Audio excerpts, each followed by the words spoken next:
Bom dia a todos. Fazendo parte do terceiro mês espírita de Londrina e região, cujo tema é Espiritismo, é ciência, filosofia e religião, que é o tripé baseado em nossa doutrina.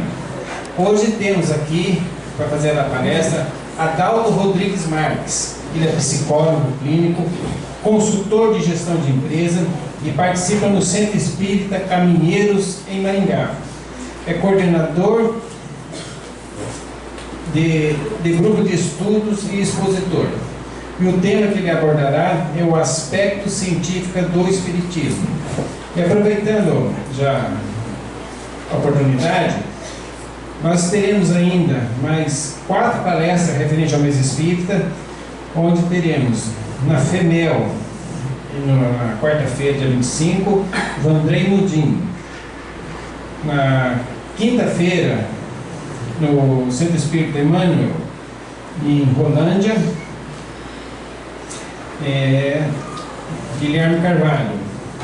O Luiz Carlos Pedroso será no sábado, no Ivone Pereira, aqui em Londrina. E terminando o mês espírita, o Vitor Hugo de Almeida, de Maringá, que fará a palestra domingo no Centro Espírita Anita Borello, aqui de Londrina. Com vocês, o nosso palestrante Adalto. Obrigado.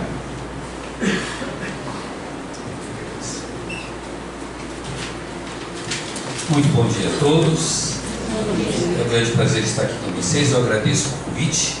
É muito bom poder estudar em conjunto a nossa maravilhosa doutrina espírita. Que Jesus nos abençoe e nos ilumine para que a gente tenha uma boa manhã de estudos. E, dentro do tema que separamos para conversar, o aspecto científico da doutrina espírita, resgatar um pouquinho dessa ideia que todos nós fazemos e que faz parte da doutrina espírita desde o seu início. Um dos aspectos. Hoje nós vemos o espiritismo, como também era claro desde que foi fundado, como tendo 3 aspectos básicos: o aspecto científico, o aspecto filosófico e o aspecto moral e religioso. Para falarmos sobre o aspecto científico, nós precisamos resgatar algumas ideias a respeito do que significa ser científico, porque o meu foco para a conversa com vocês hoje seria justamente pormos em mente essa interpretação que damos ao Espiritismo, de ele ser científico.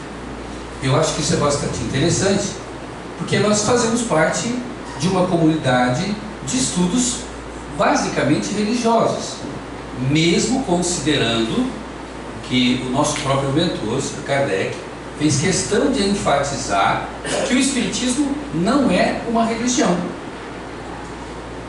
Em 1868, exatamente no dia 1º de novembro de 1868, no seu célebre discurso, ele fez questão de frisar isso, dando as características da religiosidade e esclarecendo que o Espiritismo não é uma religião. Depois da sua morte, em 1869, já no discurso do seu enterro, no momento em que ele foi sepultado, já levantou-se a situação das 2 vertentes do Espiritismo, da parte moral religiosa e da parte científica.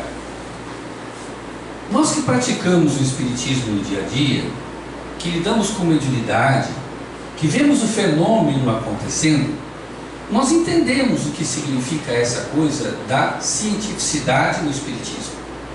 A gente que pratica o passe, a gente sabe da dinâmica dos fluidos, dessa transmissão de energias positivas, essa matéria positiva que vem compor o nosso ser, principalmente para organizar, para aliviar as questões do nosso corpo fisiológico.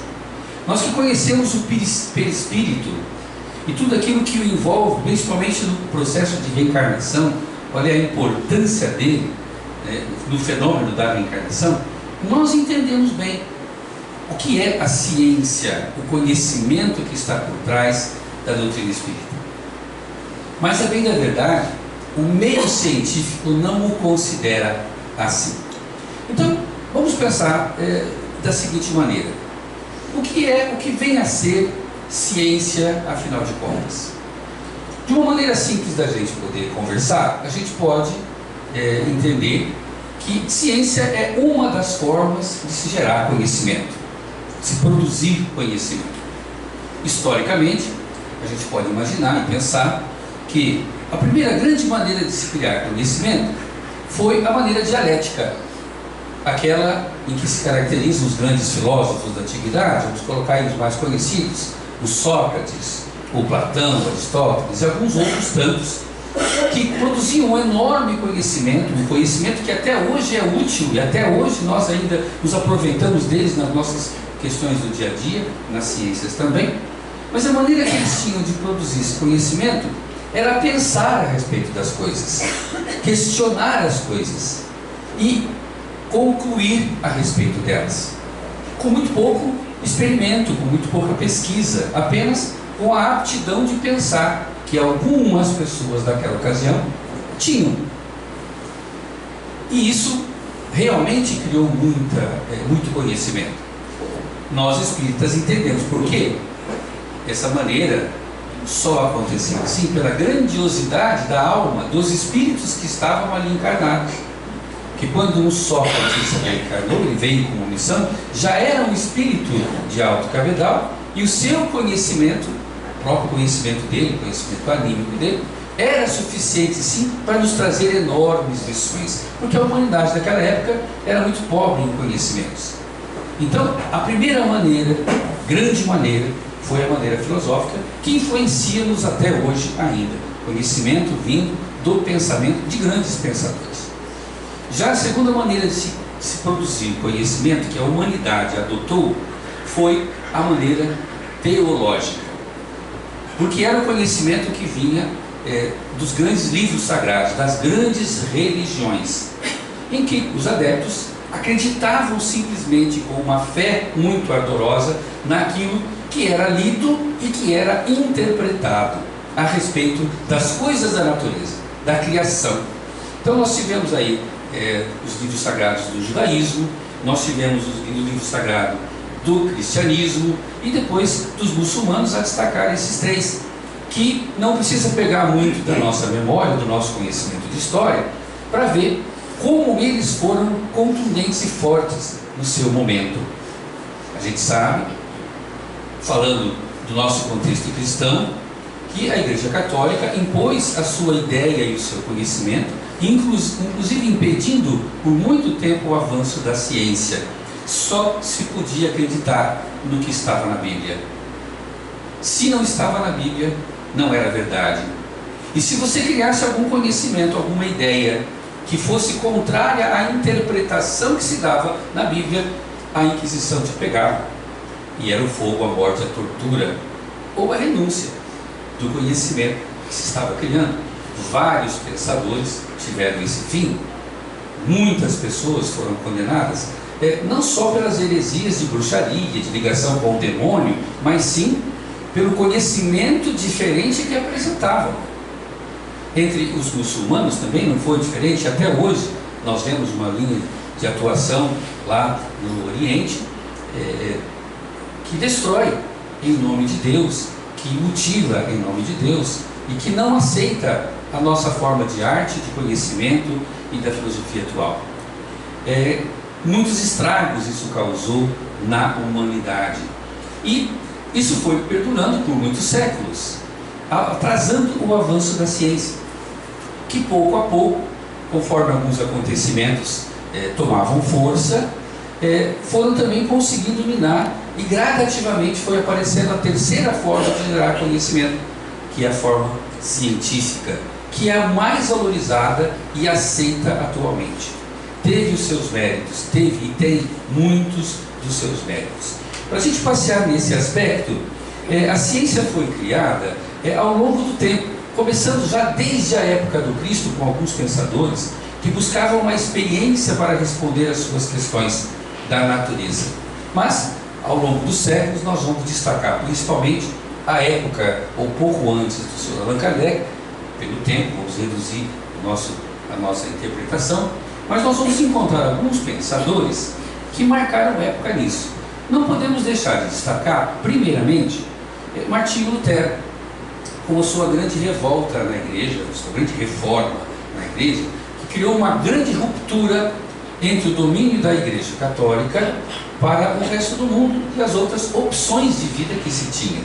Claro, isso não foi pacífico, isso foi muito sanguinário, inclusive, muitas mortes correram, muito tempo demorou até que se pacificasse o entrosamento entre essas duas facções religiosas, mas pelo menos minou-se aquele domínio, principalmente das Inquisições, que ainda perduraram até o século XVIII e depois foram perdendo força. Depois dessa ruptura, deu-se a liberdade para muita gente pensar de forma diferente. Quando a gente estuda na faculdade economia, por exemplo, a gente vai aprender que a humanidade só progrediu economicamente, deu espaço para a Revolução Industrial com o surgimento dos protestantes, a sua migração para a Inglaterra e para os Estados Unidos, porque o seu ponto de vista era diferente. Deixou-se de lado a lei da usura e passou-se a considerar que o progresso financeiro das pessoas também poderia ser usado para o louvor a Deus, para o engrandecimento da divindade. Isso deu abertura para a Revolução Industrial, para a criação de máquinas, surgimento de novos equipamentos, aumento da força de trabalho, aumento da produtividade, não sem as outras consequências que toda transição acaba trazendo. E assim os pensadores começaram a ter um pouco mais de liberdade a respeito disso.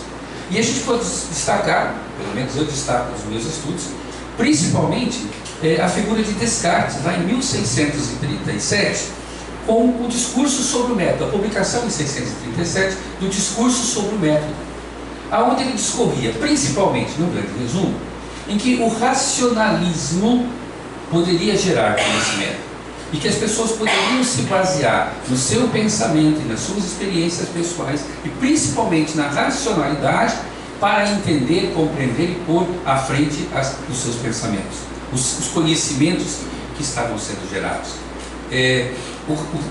O Descartes é o criador do cartesianismo.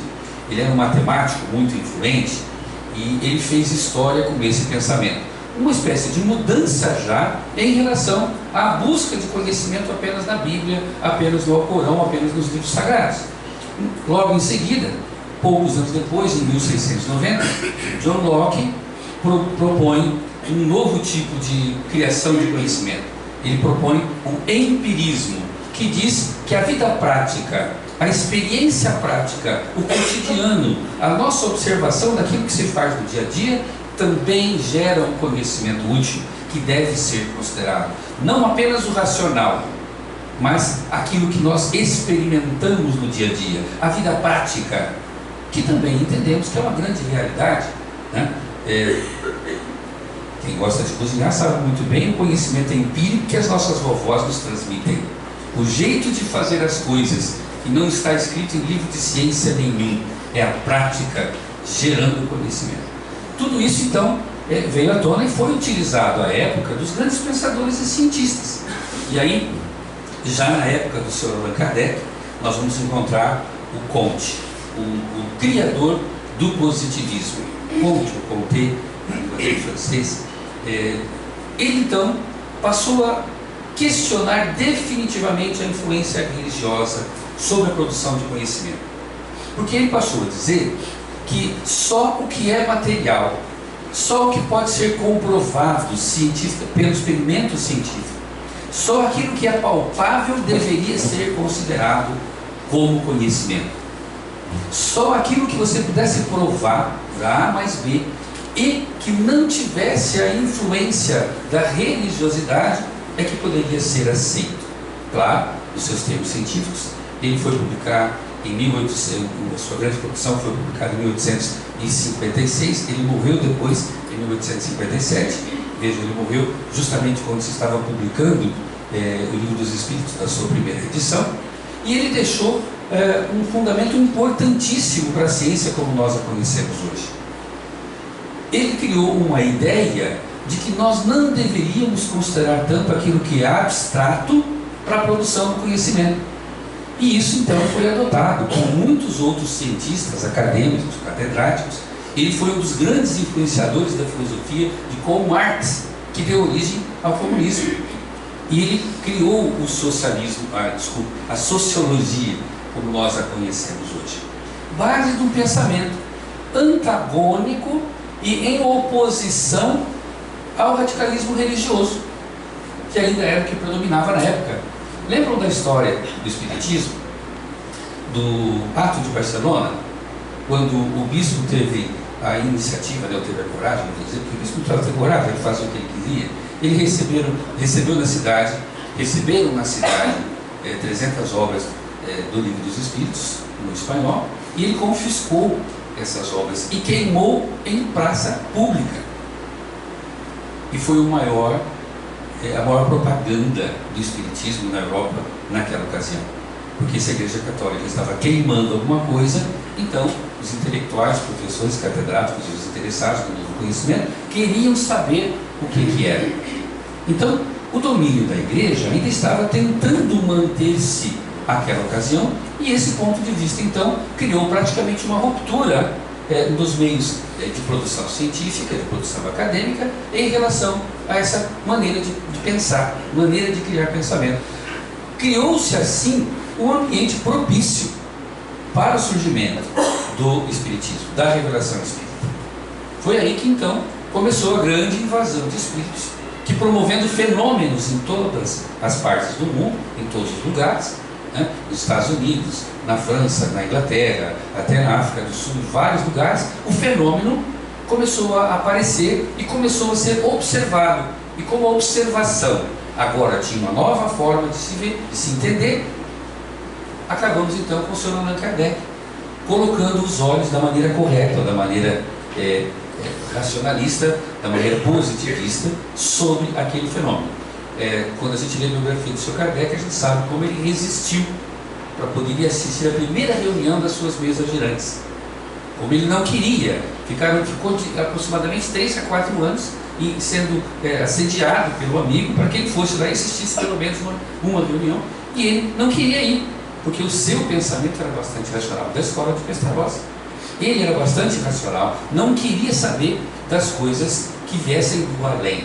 Esse dualismo, espírito, alma e corpo material e natureza material, estavam então se desligando.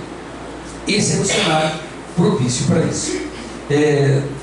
Quando ele começou a analisar o fenômeno espírita, o fenômeno da mediunidade, ele então usou o método que se tinha na ocasião, da observação, da racionalidade.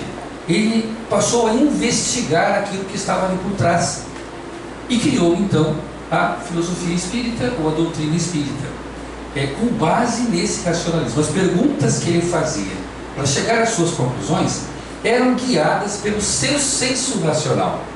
Eis aí a origem científica da nossa doutrina espírita. Indo um pouco mais profundamente no aspecto ciência, para ser ciência, o que é que precisa ter? Como que é classificado um experimento ou uma proposta qualquer para que ela seja de verdade científica? Existem alguns critérios específicos para ser ciência. Quem já passou por uma faculdade, aqui dentro de vocês, com certeza já enfrentou a matéria chamada de metodologia e técnica de pesquisa, para preparar cientistas. A faculdade hoje em dia, aliás, tem a pretensão de formar cientistas, pesquisadores. Algumas linhas de pensamento hoje em dia, principalmente da psicologia social, chegam a propor que as universidades deveriam só formar pesquisadores e a formação profissional deveria ficar para o segundo estágio, pós-graduação, especialização, doutorado, mestrado. Mas quando se faz a faculdade, se pensa em formar pesquisadores, e da maneira como se faz no Brasil, saem os profissionais das áreas também. Para ser ciência, tem alguns critérios. Entre eles a gente pode considerar caracterização, hipótese, previsões, experimentos e comprovação. Quando você quer pesquisar alguma coisa, você tem que caracterizar aquilo que você quer pesquisar. Aí normalmente tem a criação de um vocabulário próprio, porque uma coisa nova precisa de palavras novas para ser definida. Depois você tem que criar hipóteses que você queira comprovar a respeito daquilo que você vai pesquisar. Criar as previsões em relação ao que você está imaginando que seja a verdade científica. E você tem que ir para os experimentos, tem que ir para o laboratório, tem que experimentar, tem que pesar, tem que medir, tem que ver a densidade, tem que classificar os elementos que compõem, tem que esmiuçar o elemento da sua pesquisa. E isso não é feito de uma maneira simplesmente arbitrária. Também tem regras para o experimento. Quando se fala de experimento, além da observação, você tem que descrever o experimento, descrever minuciosamente, de maneiras a que o seu experimento possa ser replicado, possa ser refeito em outras ocasiões, nas mesmas condições.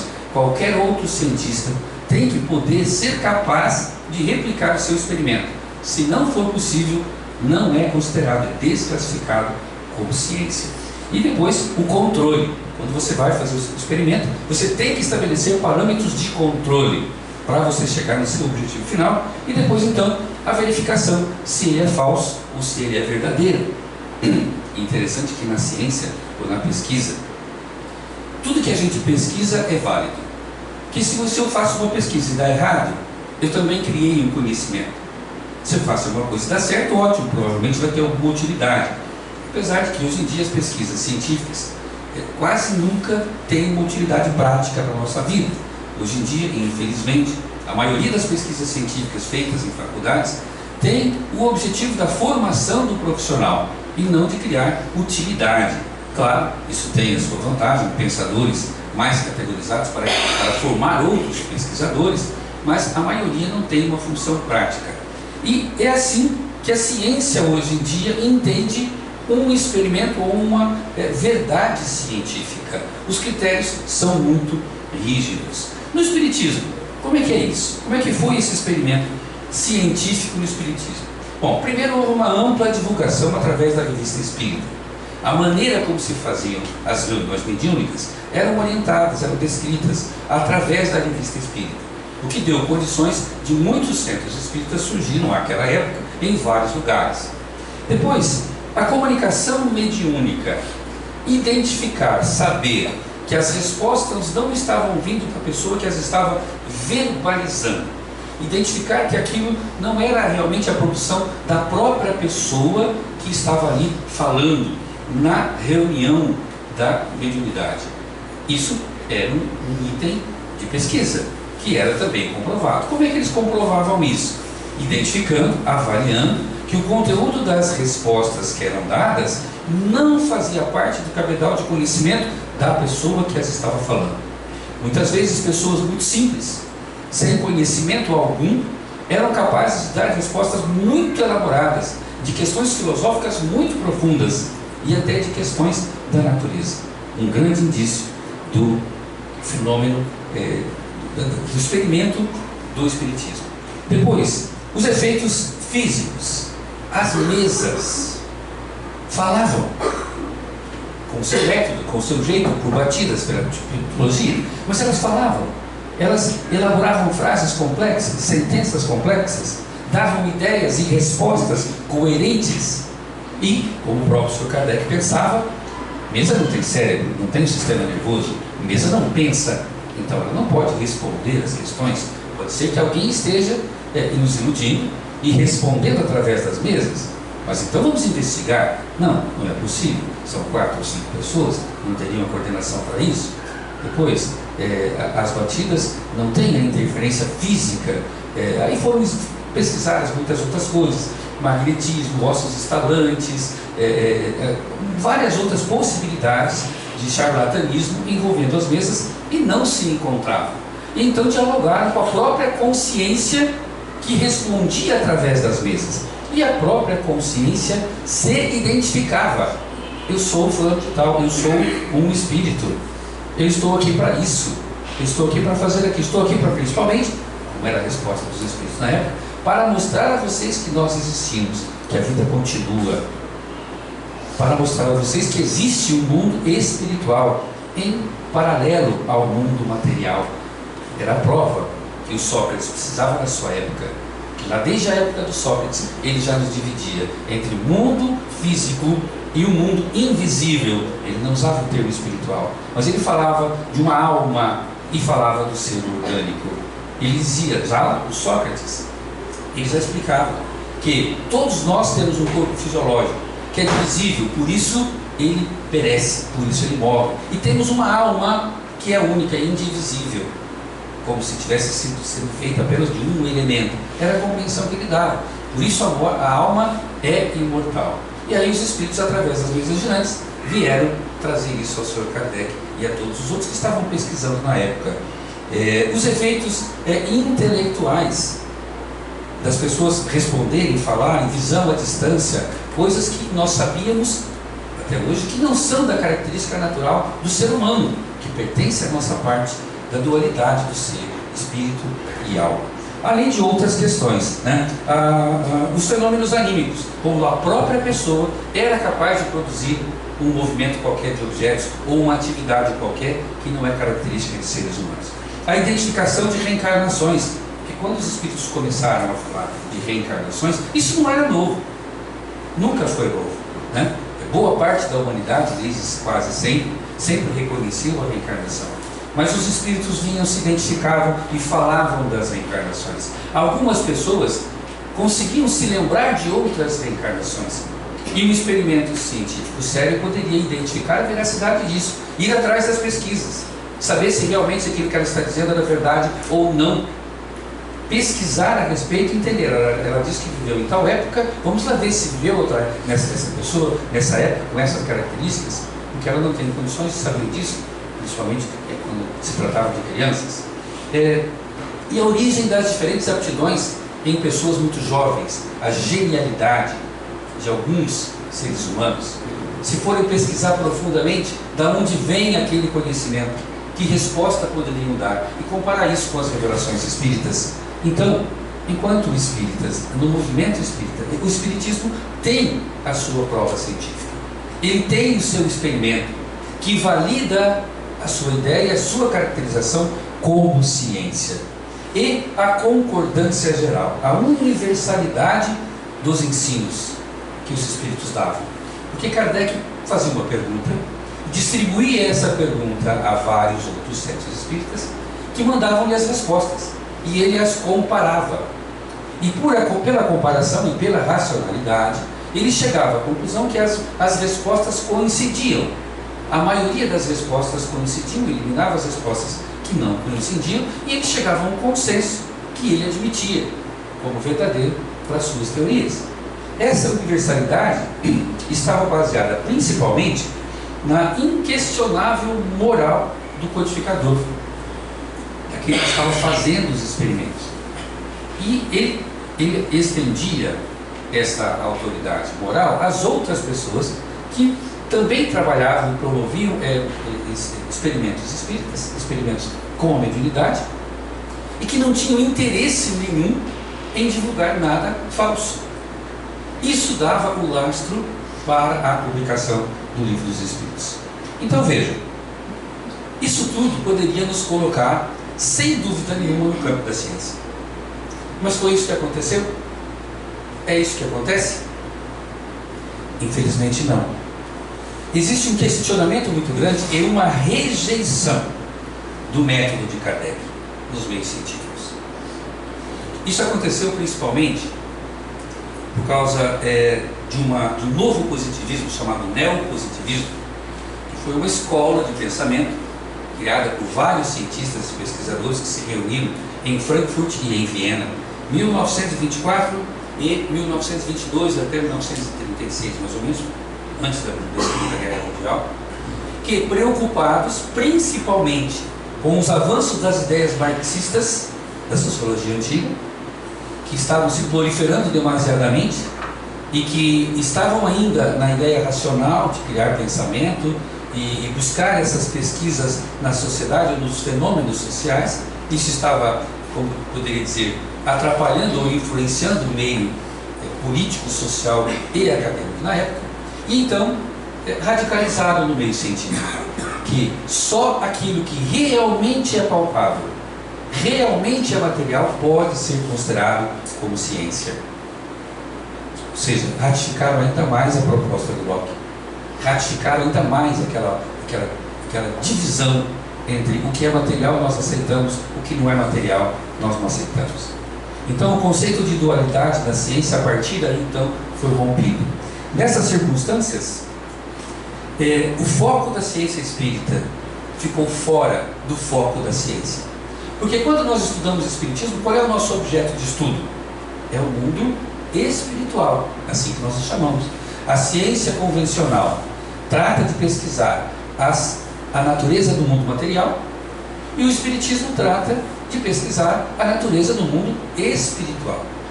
Só que a ciência, como é convencionada, rompeu com tudo que possa ser parapsicológico, metapsíquico ou religioso, e só aceita aquilo que é palpável. Se não é instrumentalizável, não é considerado como ciência. E como é que nós podemos provar o invisível do nosso objeto de estudo? A ciência é capaz de provar algumas coisas invisíveis, os gases, o ar, as partículas atômicas, que tem instrumentos para isso. Que instrumentos nós temos? Que instrumentos a tecnologia atual pode nos oferecer para atestarmos a existência e a comunicação do plano espiritual? A transcomunicação pelo rádio, como nos anos 60 e 70 era vinculado, gravar em intervalos entre estações para identificar frases de espíritos mortos, direcionadas ou não. A fotografia Kirlian, que fotografa, na verdade, uma irradiação, uma emanação da nossa energia vital. Ela até pode ser útil em algumas situações, mas ainda não serve como uma prova ou como uma evidência. Nós temos, por acaso, alguma maneira, algum espelho quântico, alguma tela quântica, em que o espírito possa se apresentar por trás dele e ser visível na frequência dos nossos olhos? Não temos. Talvez, quando alguém lá do plano espiritual nos ensinar como é que a gente faz aquele aparelho que o André Luiz usava, né, para enxergar o passado das pessoas, a mente das pessoas, talvez a gente tenha algo parecido.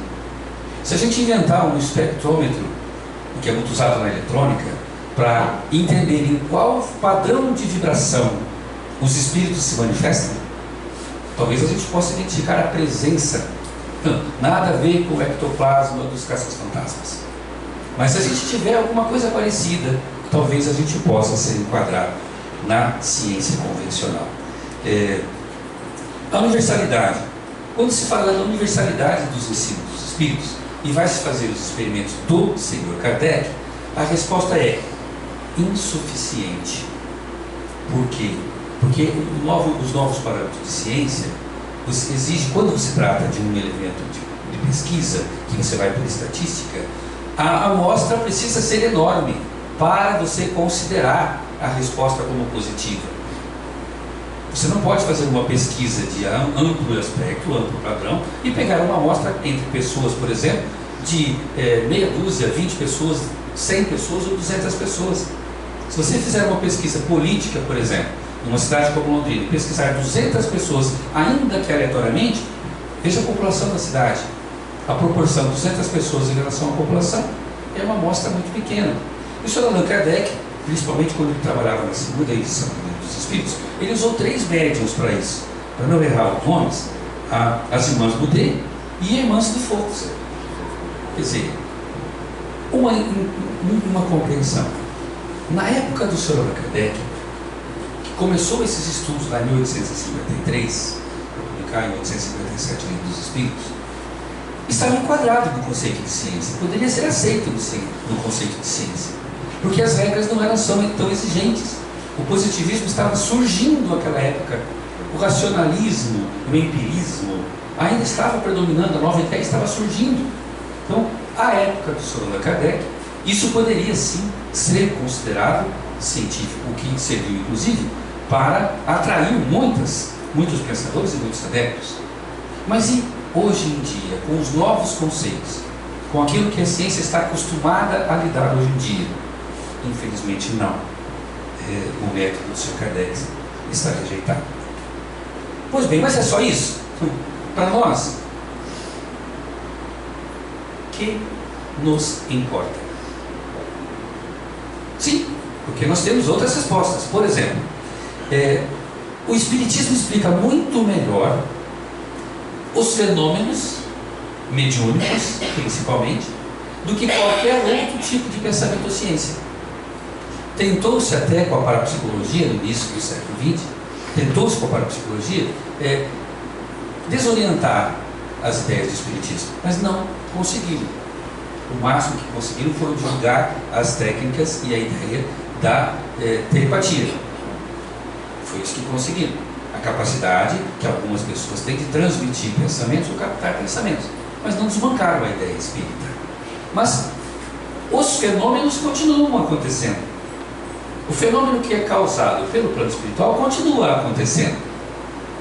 Se a gente mostra, e eu faço isso às vezes para um médico que é experimentado, as imagens de uma cirurgia feita por um médium, ele sai dali vendo, mas não acreditando. Corta, não sai sangue, ou só uma manchinha de sangue. Corta e a pessoa está conversando, lendo às vezes, conversando com o médico,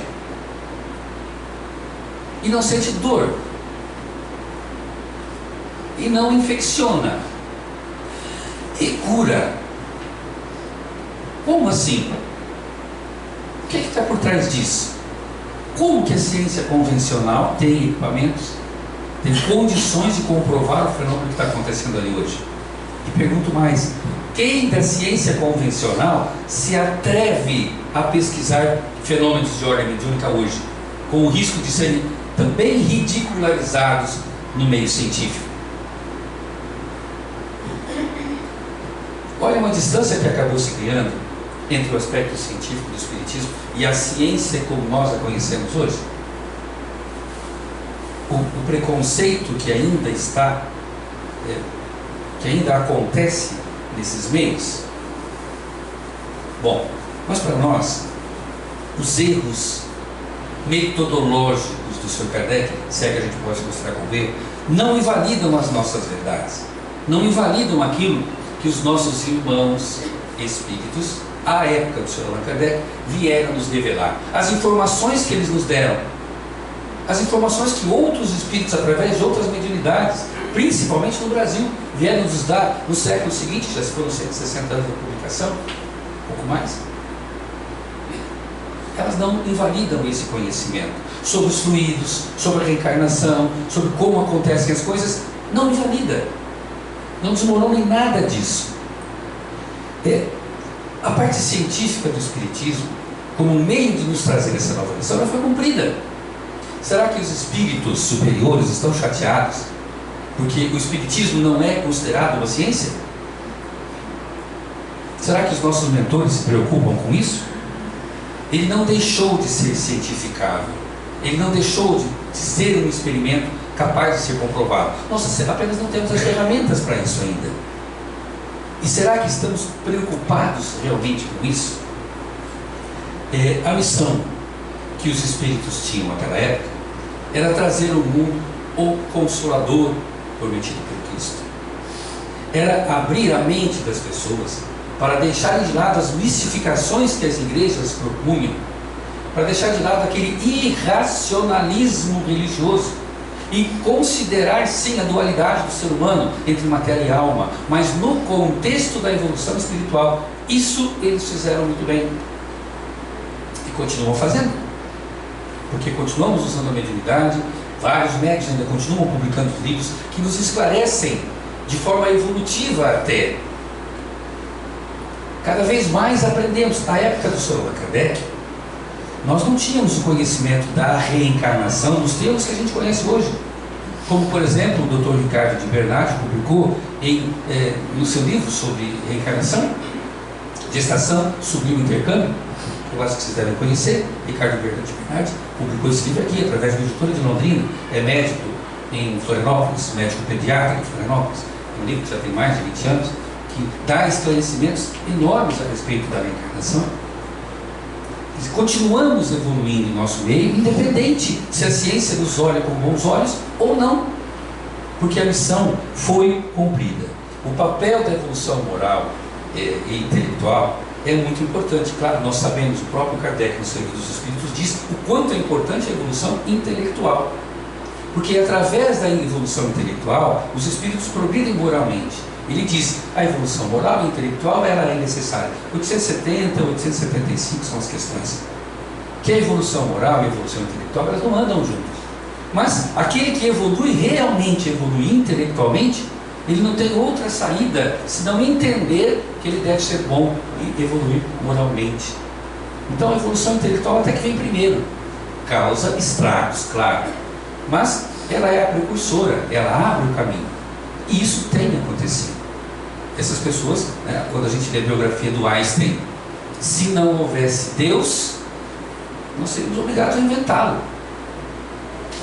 Laplace, na época de Napoleão, lá na época de Napoleão, nos 10 anos do Império de Napoleão, Laplace estava publicando um livro a respeito dos movimentos estelares. E ele foi convidado pelo Napoleão a ir lá conversar com ele, porque ele ia promover, incentivar, financiar os trabalhos de Laplace. Mas o Napoleão me perguntou algo assim, por que nessa obra maravilhosa que você fez, em nenhum momento você aplicou, ou explicou, ou usou o conceito de Deus?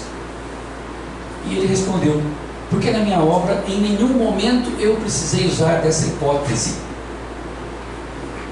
A gente pensa assim, nossa, mas que coisa estranha, né? Mas também que coisa positiva.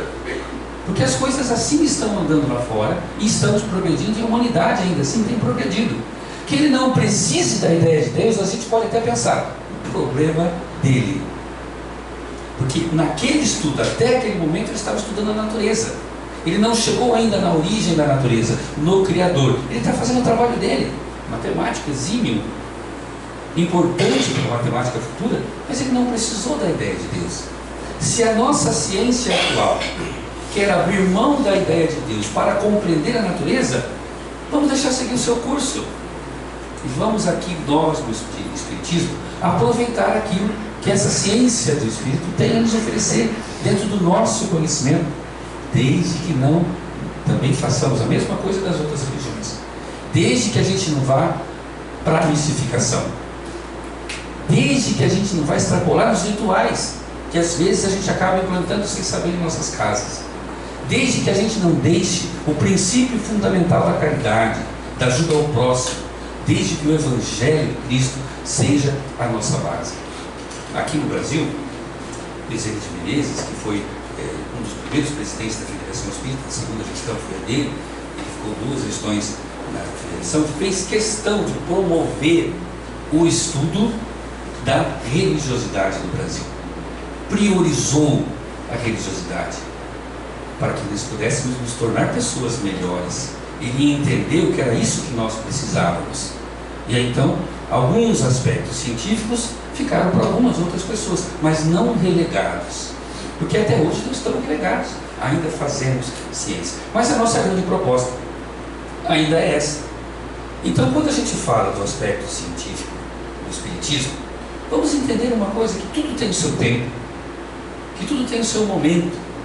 Vamos entender sim que se nós tivermos a proposta de fazer um estudo científico mais aprofundado, que vamos em frente, que vamos buscar recursos, que vamos buscar adeptos, que vamos buscar companheiros e vamos fazer esse estudo de forma séria, mas enquadrado dentro da ciência. Desta maneira, se a ciência desqualificou, a ciência moderna, se o positivismo desclassificou o Espiritismo como ciência, e que portanto então o Sr. Kardec não é mais considerado, então vamos considerar que não era a missão dele. Que vejam como ele se esforçou no aspecto moral. Olha como ele fez questão da publicação do Evangelho segundo o Espiritismo. Olha como ele nos deu tanta ênfase na evolução do ponto de vista moral, que nós precisamos ser boas pessoas. Então vamos considerar que o aspecto científico da doutrina espírita, ela é uma tarefa, ou ela é uma função de nós espíritas modernos. É nossa essa tarefa. Quando houver a oportunidade, quando houver a condição, que a gente possa sim trazer a público, de maneira comprovada, isso que nós já estudamos, e que a nossa fé nos baste, que a nossa fé já nos diz, é esse o caminho. Quantos de nós aqui não tivemos aquele fenômeno pessoal, de quando tivemos o contato com o livro dos Espíritos pela primeira vez, pensamos assim, nossa, isso é verdade? Eu já sabia disso. Isso estava tudo aqui na minha cabeça, eu só precisava ler esse livro para poder entendê-lo. Quantos de nós não passamos por isso aqui? Claro, quantos também não passaram pela casa espírita, deram uma olhadinha e não voltaram mais? Mas isso é a humanidade. Isso somos nós. O nosso nível de evolução, do que é que nós precisamos mais? O nosso nível de existência, do que é que nós precisamos mais? Essa é a proposta. Claro, em outra ocasião, poderíamos explanar um pouco mais os aspectos científicos detalhadamente. Poderíamos falar sobre a reencarnação, os processos que estão envolvidos na reencarnação.